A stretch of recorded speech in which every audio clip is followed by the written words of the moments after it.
kamano no endo eno bedo millionaire e odiochieng' achiel, lakini sirikal to lose milion 100. Koro sirikal ko lose milion 100 ni sirikal ko chako ng'iyo bathe koni gi koni, adhi kanya achom kanye. Koro wach mar midhiero mako achom kanya ni endi emodhi kwago pesa kande oko. Ok ibi wayi bedo gi budget makare ka ok idil gik moko ariyogo. To kata mana e county wanene gigo. E counties magwa.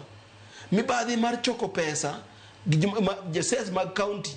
Ichoka oyaye gi lwedo kama endi Trevor. Waneno gigi e counties magwa. Ichoke gi lwedo kama endi ng'ama choko revenue to mango wacho ni dhi Aguch county miluongo ni CRF. E mang ne dhi. To modong iba labada kore kama endi mango ringo lang. Tiyo ni county unge pesa.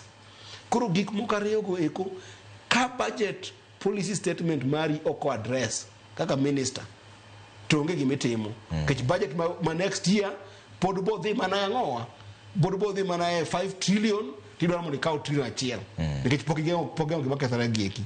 Mogik e wach budget no endo en ni nitie deficit ma emiwuoye rem mar bilion 876. Rem ni biro kaluwore ni dwaro ma sirikal nigo mag timo tijene. Nyaka koro sirikal bende ng'iye ni adwa ng'ado expenses mag kanye kata pesa matiyo ga sirikal kase deal gi jo procurement, tase deal gi jogo eko mag jo KRA.